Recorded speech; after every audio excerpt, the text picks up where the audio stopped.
It was a clarion call from the nationwide Tax Day Tea Party to the citizens of Detroit. Come protest at the auto show. Come to the North American International Auto Show and let Speaker of the House Nancy Pelosi hear what you think about the government takeover of General Motors. Let's go protest. Politico.com posted an article about the expected protest this morning. Tea Partiers to greet House Dems, said. House leaders will be greeted by Tea Party protests.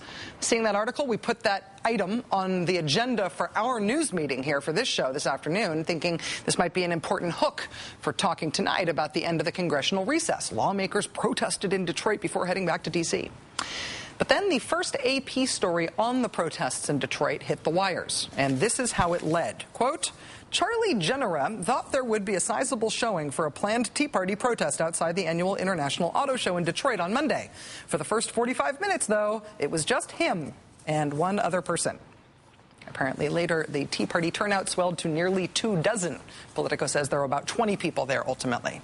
Why was the turnout so low? Well, it was 18 or so degrees in the Motor City this morning. That could have played a part. But also consider the efforts of another Michigan Tea Party organizer, a person named Joan Fabiano. Ms. Fabiano sent out emails to Tea Partiers asking them to please not show up to the Tea Party protest, arguing, quote, it only hurts fellow Michiganders and Michigan commerce. Businesses are already hurting. Ms. Fabiano told the Associated Press she'd like to think that her efforts were responsible for the bad turnout at the auto show Tea Party.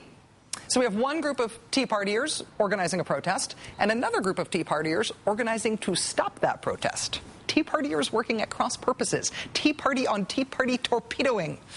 And it isn't just limited to Detroit. A group called the Tea Party Nation is taking heavy fire from the Tea Party Patriots and other activists for its Tea Party convention that's due to be held at the Opryland Gaylord Hotel in Tennessee next month. Tickets to that event, as we have described here on the show before, cost $549 per person. Sarah Palin is keynoting. We do now have a little more insight into why that convention is so expensive to attend. Tea Party Nation's president, a criminal defense lawyer in Nashville, telling Politico.com today that he hopes the convention turns a profit. It is a for-profit enterprise. Remember when FreedomWorks was selling speaking slots at the 9/12 Tea Party in Washington for $10,000 a pop? And the Tea Party movement isn't just pro-business, it is a business. But don't let that spoil the grassrootsy feel. Joining us now is reporter Zachary Roth. Zach Roth from Talking Points Memo. He has been talking with the aggrieved anti-Tea Party Nation Tea Partiers while reporting on the Tea Party movement. Zach, thanks very much for being here. Thanks for having me. What are the main complaints about the Tea Party convention? It seems to be getting people's hackles up. Yeah. The main sort of ostensive complaint is the price tag, which you just mentioned in your lead-in, $549 per person. I talked to a conservative activist in Nashville, Tennessee, which is where the convention is being held, who told me she can't even afford to go, even though she doesn't have to pay for travel and hotel and so on, because it's just too expensive for her. And obviously the Tea Party movement as a whole has always sort of billed itself as the movement of the sort of working man and woman of America. So a lot of people are feeling like this is not consistent with that Tea Party ethos to be charging people $549 and to be holding it in this sort of swank hotel in Nashville. But what's interesting also is that turns out to be sort of a proxy for other more kind of vague concerns. And the first of those is that this movement is being kind of co-opted by the people who are organizing this event and turned into a money-making venture, which you alluded to. And that's in part because the guy organizing it, Judson Phillips, hasn't been very clear about what the financial arrangements are and what he's planning to do with this profit that he hopes to turn. He said vaguely that he hopes to set up a 527 to put money back into conservative politics, but he hasn't really talked about how that's going to work and so on.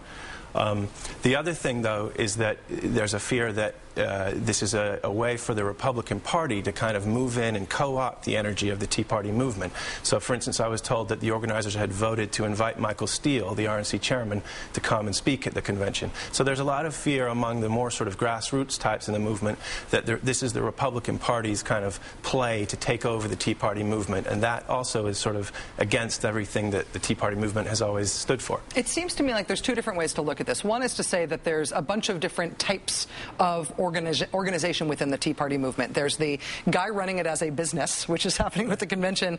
There's a group, another Tea Party group, the Tea Party Express and its associated PAC, that is set up essentially by a Republican PR firm that seems to be sort of turning all of its money, its donations back to that PR firm, at least most of them. TPM having done a lot of reporting on that. But then there are also groups that do seem to be legitimately grassroots. The question is, can they symbiotically work together, or is there animosity? Is one group going to try to fight to beat out the other types of organizing?